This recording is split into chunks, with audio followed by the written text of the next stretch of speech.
What is going on, guys, and welcome back to part 2 of the Clone Wars Adventures Emulator Combat Zone Exploring. In the previous episode, in the very first episode that we did for the Combat Exploring, we pretty much took a trip over to Umbara. We located the ancient Sith Academy, but unfortunately we couldn't access it. We couldn't do anything with that.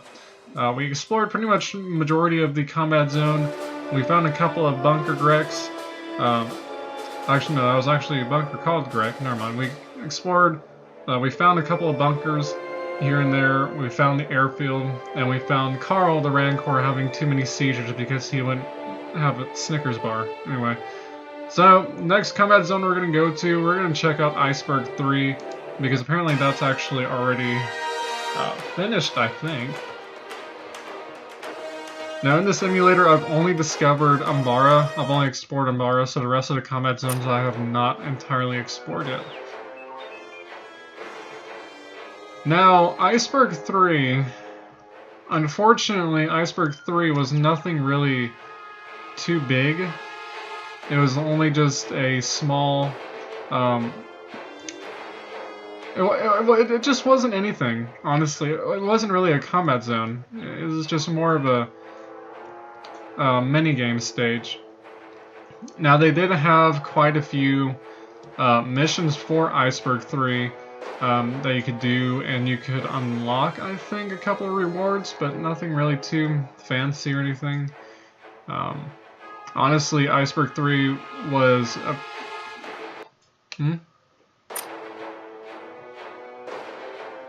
What? Did we just... No? Oh, that's weird. Okay. I was gonna say, before that happened, Iceburg III was pretty much a waste. Did I just...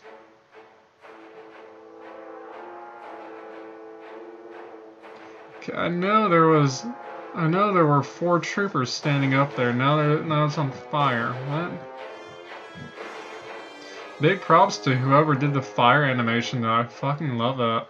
It looks so realistic. Ooh, wow, there's a lot of battle droids. But yeah, definitely big props to whoever did the fire. This is actually realistic as shit. Except for that. So did I teleport into a... What did I teleport into entirely?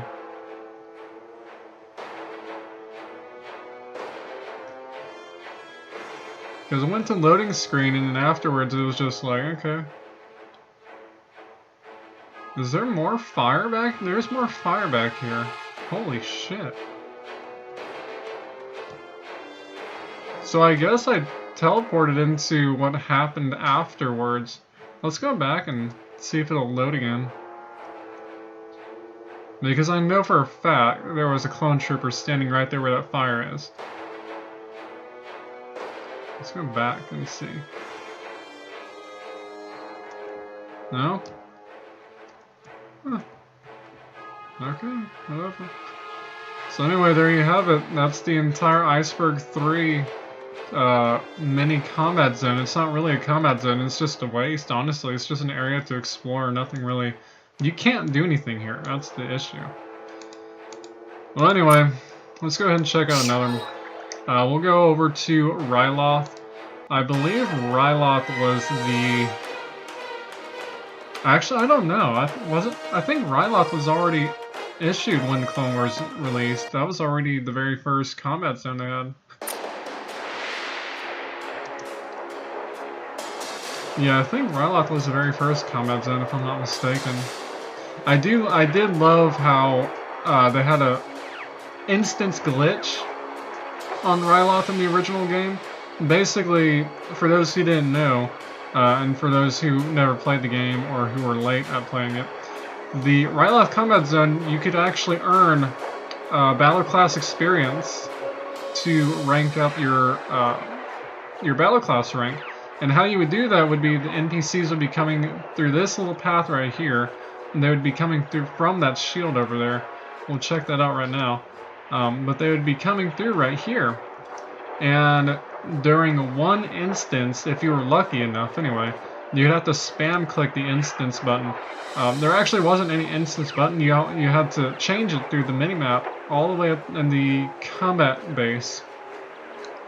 And if you got lucky, there would be, instead of Magna Guards spawning here, there would actually be just the battle droid here and there, and then you could just come here and just spam, non-stop spam kill everything. All the NPCs and your class rank would just blow up instantly. That's actually how I got all my battle class ranked up. I managed to get all 4 of them, the Jedi, Trooper, Bounty Hunter, and Sith Warrior, I believe. That's how I got all mine ranked up, surprisingly. But anyway, so here's Ryloth. I believe there was also another I don't know. I don't remember though if there was another one. But this is pretty much when you originally started the game in the very beginning. Not actually in the very beginning. They actually changed it after a while. For the new people who registered for the game or who signed up to play for free, they would actually spawn right here.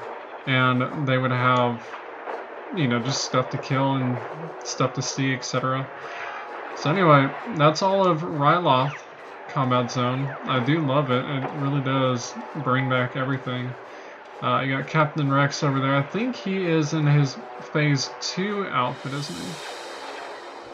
Yeah, it looks like he's in his Phase 2 outfit. Yeah, because of his helmet. Yeah, okay. Anyway. So that's all for the Ryloth Combat Zone. I do hope once they fully finish the single player at least, that they'll have all the animations working, because all these little turrets, this entire, like, dilemma, I think that's how you pronounce it. Anyway, this little display is actually from Republic Defender minigame, where you could set up turrets here and there and you have to defend Ryloth, or you just have to defend anything. You have to kill off all the droids and whatnot. But I do hope once the full single player is released, they'll have all the animations and everything working. They'll have all the NPCs marching as they would usually. I'm hoping they'll fix the graphics a bit more. I know it's probably because I haven't touched them as much, but anyway. So there you have it. There's Combat Zone, Iceburg III, and Ryloth. Be sure to check out part number 3, where we'll discover, I think, Geonosis next, and then we'll move on to whatever else is next. Geonosis, and actually that's it. We'll just check out Geonosis. So be sure to check out that video, and I'll see you guys soon.